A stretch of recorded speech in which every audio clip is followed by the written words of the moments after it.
Hey everyone, Pete Calandra here. This is Class 13 review video for the film scoring course I'm teaching at the Copeland School of Music, Queens College, City University of New York, and this is the fall 2021 semester. What I'm doing for this particular class is breaking it up into 3 smaller videos, and I'll be uploading them today, which is Sunday, November 28th, tomorrow, which is Monday, and Tuesday. There'll be smaller chunks for people to digest. Today's video is a little personal. I talk to the students about my career and impart some of my experiences to help them deal with the inevitable insanity that is the professional music industry, entertainment industry, how you deal with failure, how to try to maintain some sort of equanimity with the roller coaster ride that being a professional musician, professional composer can bring your way. If you like this video, give a thumbs up. For more content, please subscribe, and to be notified, ring that bell. Thanks so much for watching, and let's get started. So the first thing I want to talk about is dealing with failure, dealing with being told no, and dealing with rejection, because that's a big part of this business. You know, if you think about sports, and if you can hit a baseball 3 times out of 10, get at 10 at bats, you can get a hit. You're a good hitter. If you're a basketball player and you can make you're playing the game, and out of every 10 shots you shoot, you make 5 of them, you're considered a really great shooter. If you can make 4 3-point shots out of 10, you're considered a great shooter. When you're doing this kind of work, it's unbelievably competitive, and you have no control over what your competition's going to do. And they may do unscrupulous things. They may be better BS artists than you, and I have a story to tell about that. You have no control over the demeanor of the people that you're working for. They may not be honest. They may not know how to communicate. They all have different backgrounds, different strengths. And part of being a media composer is being like a armchair psychiatrist. You have to deal with the fact that not everybody's going to like what you do. You're going to have to deal with the fact that you're going to put your heart and soul into something, and people are going to criticize it and tell you to do things differently. What I think would be a great attitude to cultivate is to put everything into what you've done, and once you've done it, just let it go. Don't be attached to it.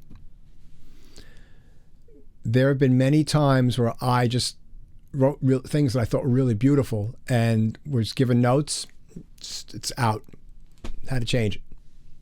I've lost my temper with people before that I've worked for. But I have to make the decision before I do that I'm never going to work for them again. So, for example, like in 2005, I was up for an independent film, and the guy came by my studio on 49th Street, and, you know, we had this great conversation, and I got the impression that he was hiring me for the gig. So he asked me to do a demo for him. So I spent time doing a demo, 3 or 4 days, and I hired somebody to play on it. I handed it in. I didn't hear back from him for 3 weeks.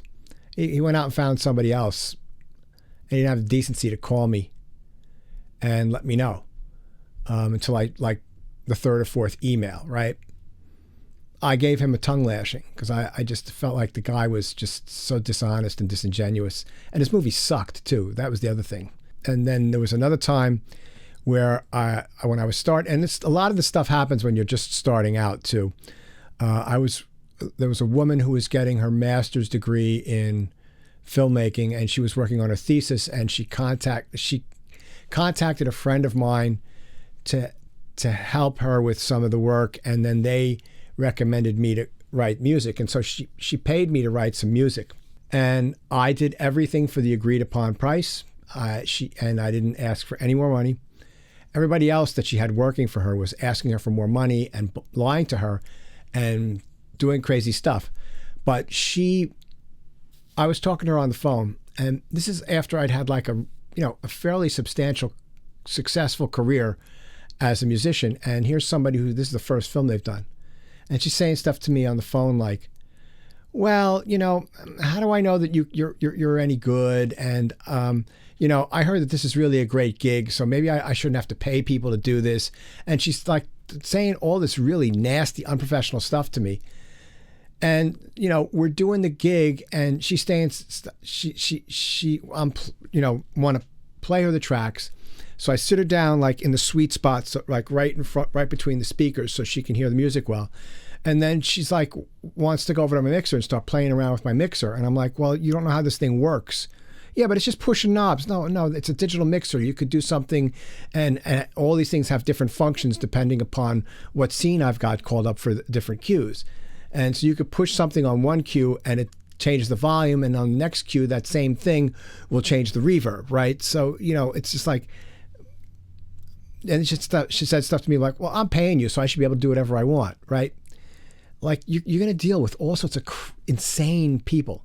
And so you need to develop some sort of inner peace and inner equanimity. And it's kind of difficult because when you're first starting out and you don't have a lot of experience, you might be very insecure. And you might be very insecure even if you had 20 years of experience, because that could be who you are as a person. And there's nothing wrong with that. But you have to realize that there's a lot of crazy people out there, and they don't treat you like you would like to be treated, no matter how even if you're really nice to them. There's no guarantee that they'll be really nice to you. And then there's the other thing of you can't control what other people are going to do. And I've told you guys a little bit about this before, but in 2015, I got asked to submit for the FIFA World Cup games for Fox Sports, right? They asked me at the middle to the end of August, and I had another project I was working on, so I asked them if I could have a couple of weeks to finish this project, and then I'll work on it. And they were like, yes, no problem. Project A ends, and I write this piece. There's a whole other backstory about what went on during those 2 weeks that was insane. That's not the point I want to get to, but basically I spent about 8 hours writing a piece, and that's what went on air. So I handed it in. The producer that I was working for, the music producer, called me up and was like, I can't believe this. You hit this right on the head, going on and on. Then they handed it into the vice president of Fox Sports, George Greenberg, and it went up the food chain. And like 45 minutes later, I heard, this is great. It's been approved. We're going on it. So great. So then, we're making plans to do the replace all the brass on my tracks with live players in New York. We're just about to book the studio and the players, and then that morning, the music producer calls me up and says, "You won't believe it." So what happened is that there is a group out in Los Angeles, and from what I was told, they somehow met somebody at a party meeting of the receptionist. They got meeting with the president of Fox Sports. So they walked in, and they had no music. They had nothing. They had an iPad with a PowerPoint presentation. And they made this entire presentation about how we need to get this international star involved. We need to get this person involved. We need to get this involved. And they had like all these advertising angles, right? And marketing angles that had nothing to do with what the main function of a theme song for any broadcast entity is. And then over the next 2 months, they had so much trouble negotiating with these people that the Fox people, they threw their hands up and went like this.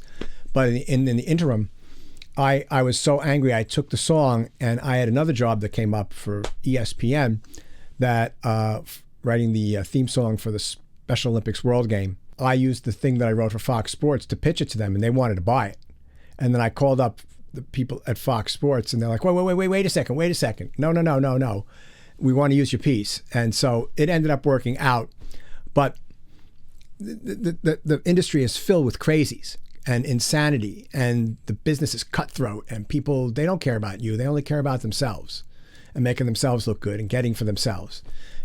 I've put out a lot of my own original music. I've had my music nominated for a lot of different independent awards, and I've gone to some of these shows. I hired this promotion company for one of my albums. They were producing live concerts for an Italian artist called Ludovico Einaudi, who's a very well-known European neoclassical composer. He does concerts. He does very minimalistic music with lots of repetitive stuff, very hypnotic. He carries a fairly hefty ensemble, about 15 people with him when he tours. He plays piano. And he's very popular in Europe. I mean, he gets stuff on pop radio there. So I had hired this company to promote my album, one of my albums. And Ludovico was playing a town hall on 44th Street or 43rd Street. They invited me down to see him, so I meet them beforehand, the promoters, because I'd never met them before, just talked to them on the phone. So they comped us, my wife and I, into the show. I'm talking to the promoters. Another person that they were representing shows up. And they said, hey Pete, so-and-so is here, and she's a very important composer. We have to go talk to her. Like, right to my face. I just handed them a check for several $1,000s as a down payment for working on promoting my album. And they had the balls to say something like that to my face. Not like, oh, we have to go talk to so-and-so because we have something coming up with her. Can you just excuse us for a minute? We'll get back to you. No, she's a very important composer and you're nothing. Right to my face, right? Then I've gone to these award shows. And, I've asked to perform at these award shows. I've had more live experience performing than everybody who's been at this one event that I've seen. I've been there like 4 times, than everybody who's performed there combined in high pressure situations. The guys that produce this thing always gave me an excuse why I couldn't. Meanwhile, I saw a Grammy Award winning artist get up on stage, who everybody was feting as like this incredible talent, the most unprofessional junior high school performance ever. And then I'm told to my face that I can't cut that. And I'm looking at this going, you got to be kidding me. When I was in 3rd grade, I was in a band better than this. And these are the kinds of things that you have to deal with constantly. You just have to let it go in one ear and out the other. I sometimes can do that, and sometimes I have to keep working on that, and realize that the most important thing is not that. The most important thing is that you're happy in life and that you're getting better at what you do, and you keep on working at it. Because I told you last week that when I showed you some of the cash I was making, that it took me 18 years to get to that point. Well, actually, that's not true, right? I started playing around with recording stuff when I was in high school. We had a recording studio, a little 4-track studio in one of the piano practice rooms. And we had a mini Moog and a 4-track tape recorder and a Moog Sonic 6, which was like an educational tool. It looked like a big guitar case, and you'd open it up and it'd be basically a very light mini Moog with 2 speakers built in. And I used to take that home from high school with me on the weekends and play around with it. To get to that point where I had that big payout, it took more than 19 years. It took like 30, 40 years. You just have to keep on understanding what's important. And what's important to me is that I can live with myself. I can respect myself. I do the best that I can under all circumstances, and I can't do any more than that. I can't control what other people do. You can't control what other people do. You can only control, with great difficulty sometimes, your own reaction to those circumstances. I had a thing happen this week. I did an arrangement of take me out to the ball game for a health insurance company that wanted to use it on a spot. They wanted to use Center Field by John Fogerty. And I love John Fogerty. Creedence Clearwater, great band. To license that would be an insane amount of money. So I did this version of, take me out to the ball game, and I had with the same kind of energy as Center Field by Fogerty. It didn't sound like the song, but it was the same kind of energy. I did that at the beginning of October, and I haven't heard anything. Yesterday at 11 a.m., I got a phone call. They can't get that Center Field rights, and this is going on air this weekend. So they need to have a 60 done, and we need to have it like in an hour. Right? And so these are my filmmaker friends. And I just said, sure, no problem. And then I just stopped whatever I was doing and went and just finished what I was doing. I handed it in, and they had a couple of comments, and I changed it. I didn't argue. I didn't do anything. I just did what they wanted, and I handed it in, and that's fine. And then and then about 4 o'clock, I get a text saying, "Hey, look, they want a 30. We'll send you the video." So then they sent me a 30-second video, and I did more edits. They needed it by 5 o'clock, right? And I got it all done. I was put into an incredibly stressful situation because I had a bunch of other things I was doing yesterday, and I had to get this done. I didn't complain about it on the phone. I just did it because that stuff was out of their control. It was out of my control, but I controlled my response to the insanity by just letting go of what I had to do yesterday and getting the project done. You know, I remember when I was an undergraduate at Queens College, one year I was freelancing with this company in Great Neck called Stephen Scott. And at that time, Stephen Scott was the biggest club date contractor in the tri-state area. And they had like 15 bands that every weekend they do 3 or 4 gigs at catered affairs. They'd be weddings, bar mitzvahs, anniversary parties. They do gigs during the week at like private catered affairs at the Hilton on 6th Avenue across from Radio City. And basically, I'd get a call on Thursday, and they'd say, Saturday night, be here at 6 o'clock cocktail, and then party starts at 8 o'clock. If I had a 6 o'clock hit, I'd get there at 5 o'clock. I'd set up my keyboard in the lounge area, play an hour of cocktail piano, and then I'd move my stuff into the main room, and I'd play piano with the band. So the one gig, and this was the last gig I did. I got set up with a bass and drums, just a trio. The bass player was the leader, and he was supposed to, according to the contractor who hired me, he was going to be singing, and you just have to play a few instrumental tunes like Satin Doll, Girl from Ipanema, stuff like that. Okay, no problem. And I didn't have to play left-hand bass, so that was good. During the gig, the leader sings a couple of songs. Then he turns to me and says, I don't feel like singing anymore, so why don't you just take over and call out tunes? And I was like, I don't know. I didn't know enough tunes with the melodies and everything. I knew all the chord progressions, but I couldn't do what he wanted me to do. And then when we were taking a break, the guy's wife had just had a baby, and he was in there talking to me, like saying stuff like, well, I'm glad I never practiced my instrument.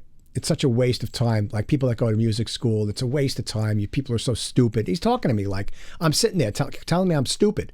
And meanwhile, he's not doing the job he was hired to do. And he's flirting with the waitresses, trying to hit on them. And he's just had a baby. And the guy was a schmuck, And so I that's the last job I did. And then the guy who was the contractor was a guy named Lou. And, Lou didn't return my calls when I would call. It was almost like I became a person non grata. I'd been working for 6 months, getting gigs every weekend, and then all of a sudden one guy was a jerk, and he said some not nice things about me, apparently, and then I couldn't get through, and I never got a phone call returned. Okay, fast forward 5 years later, I'm playing in keyboards in Little Shop of Horrors, and this guy comes up to me after the show, and he says, hey, my name's Lou, and you guys sound really great. And I said, really, Lou? You fired me 5 years ago, and you never gave me the courtesy of a phone call back, right? So it was just like weird stuff. You just never know what's going to happen in this industry. And you go out and you work in the world, and I can't tell you how many failures I've had, how many gigs I've been passed over for, how many mistakes I've made playing gigs. I can't control, if I'm paying attention and I hit some wrong notes, what are you going to do? You can't beat yourself up. It's when you don't give a full effort and that happens, then I get upset with myself. If I've had some really crappy things happen to me, and I've been very fortunate. Between the ages of, let's say, 17 and 22, right? I had so many crappy gigs, like that club date gig, that guy ragging on me. Just so many crappy things happen. It was really depressing. I was playing in bars till 4 a.m. I came home every night smelling like cigarette smoke. There were other things going on that I'm not proud of that I took part in. It was very depressing, right?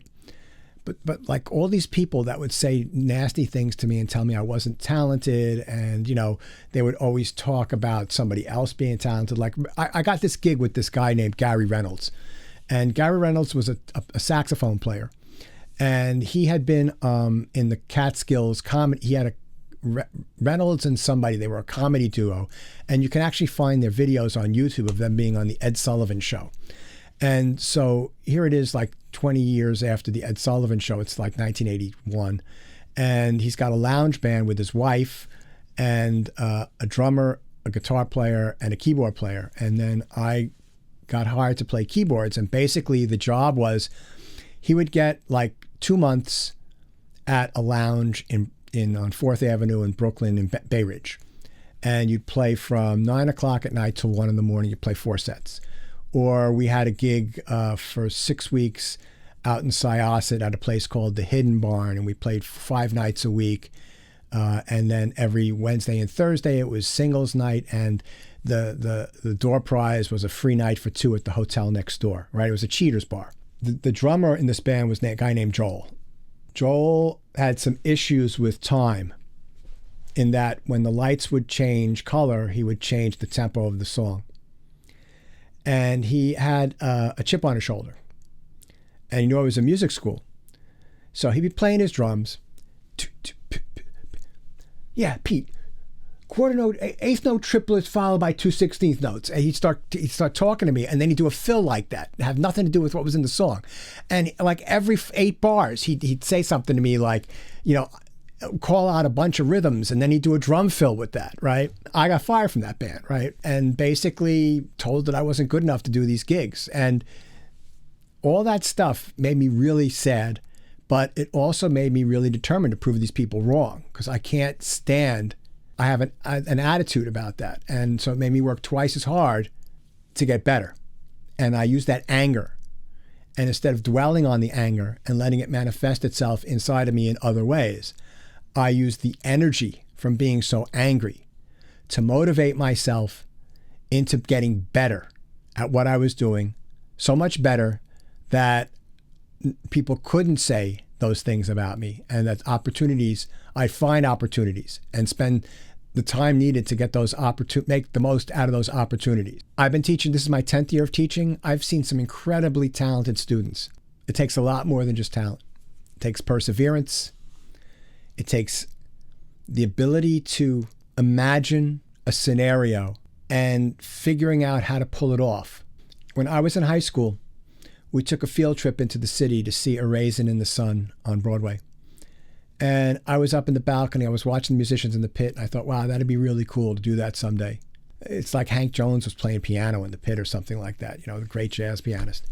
And I knew I knew because I was reading it in the wow, Hank Jones is playing in the pit?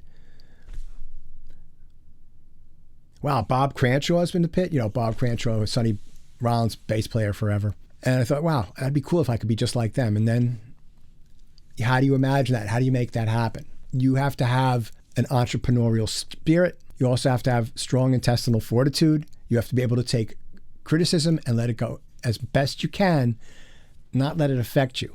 I mean, I don't say things to people. I'll curse and scream in this room when nobody's around, but my dealings with people, I don't say that stuff to them.